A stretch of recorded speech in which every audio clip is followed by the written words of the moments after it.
Chamisa charms the heart of the nation. The MDC-T leader Nelson Chamisa juggernaut rolled into the Midlands province over the weekend and charmed the heart of the nation when he sketched in minute detail the incoming government's policy program anchored on the tripod legs of transformation, opportunity and prosperity. The rallies in Kwekwen on Saturday and Sunday respectively saw mammoth crowds swarming to hear the MDC Alliance presidential candidate speak on his government's vision for the country. As he has done in other provinces, Chamisa spent many hours on the sidelines of the two rallies engaging with students, church leaders, people living with disabilities, informal traders, and business leaders, the elderly and artisanal miners. Chamisa took the opportunity to speak about his vision for the Midlands province, particularly Guru, which he said will be the administrative capital of his government. He said in line with his vision, Guru should be the seat of government because of its centrality in the country, housing such key institutions as government offices and parliament. He said Harare may remain the commercial capital, Bulawayo as the industrial hub of the country, Victoria Falls as the epicenter of our tourism while Mutare can remain the center of processing and manufacturing. Chamisa said only spatial development and devolution will ensure that every corner of the country benefits and develops in line with its natural endowments and location. In Kwekwen, the incoming president said the new government will cause a radical shift in the governance of the country's economy, as well as detribalizing the names of our provinces to ensure that every Zimbabwean feels they are a full-fledged citizen regardless of where they are. He spoke about the need for a lean and mean government as well as the need to ensure that government workers are properly remunerated. His government, he said, would restore the dignity of the civil servant, including teachers and health workers who have largely suffered the ignominy of an uncaring government. He said the country's police force will be transformed into a police services unit, a truly professional outfit not given to wantonly showing its brawn by needlessly victimizing citizens, including killing them as they did 2 months ago. He said the army was a national institution far much above the partisan politics that has been made to play under the ZANU-PF-led government. In Kwekwen, Chamisa talked about giving true dignity to the country's war veterans, adding that the democratic struggle was only aimed at completing the unfinished business of our war of liberation. The MDC Alliance presidential candidate bemoaned the belittling of chiefs and traditional leaders by the ZANU-PF government, which had reduced their status to being mujibas and chimbwados of the ruling party. He added that the incoming government would raise the $25 monthly allowances given to village heads, which he said did not befit their status and role as the custodians of culture in our society.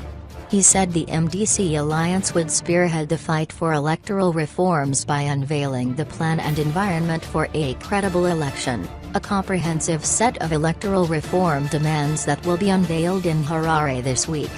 Among the key demands is equal coverage in the public media, a forensic audit of the voters' roll as well as an agreement by all stakeholders on the identification of the company that would print the voters' roll, including a thorough investigation of the quality of the ballot paper. It was also befitting that President Chamisa strongly spoke against political violence in Guru, where the late veteran politician Patrick Kambeyi was in 1990 shot 6 times in the groin by state security agents who were later pardoned by President Robert Mugabe following their conviction by the courts. In his engagements on the sidelines of the two rallies, the church community called for the incoming government to institute a day of national prayer in its first 100 days in office in order to cleanse the country of the state-sponsored atrocities such as Gukurahundi, Morambatsvina, as well as the election-related violence of 2008. Persons living with disability demanded that public buildings be accessible as well as a ministry or a government department specifically dedicated to deal with their issues. In Guru at Mutapa Hall, Chamisa took time to interact with the elderly, some of whom demanded restitution from the government for the lost value of their pension following the financial crisis of 2007. They complained about the liquidity crunch, which had resulted in some of them sleeping in bank queues to access their hard-earned money. In response, Chamisa promised to lead a listening government that would expeditiously respond to the concerns of citizens. He said as an institution, government should have a small mouth and big ears so that it speaks less and listens more. Chamisa, a former student leader himself, traveled down memory lane when he interacted with hundreds of students from Midlands State University and other tertiary institutions. He promised to reinstate student loans and grants to enable students from disadvantaged families to access education, which he said was a basic human right. He said his new government would guarantee free primary education upon assuming office in September 2018. The excitement in the Midlands province, the heart of the nation, was palpable when the 40-year-old presidential candidate charmed the huge crowds that turned up for the rallies. The Chamisa moment currently enveloping the country has seen young people who used to shun political rallies develop a sudden interest in the politics of their country.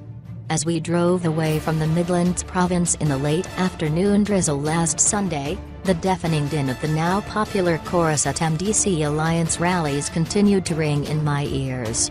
The bellowing lyrics of Morgan Chamisa Chinu One, Morgan Ivanian Nelson Chamisa are one and the same thing, have become the official background track among the huge crowds that continue to revel in rapt wonderment as they eat out of the hand of the 40-year-old orator. Indeed, there is no distinction between the master and the student, between the icon and his protégé. The inescapable fact is that Chamisa is hewn from the same unique stone as the late political icon who left his own indelible footprints on the sands of history. Luke Tambernioka is the presidential spokesperson and director of communications in the MDC led by advocate Nelson Chamisa. He writes here in his official capacity.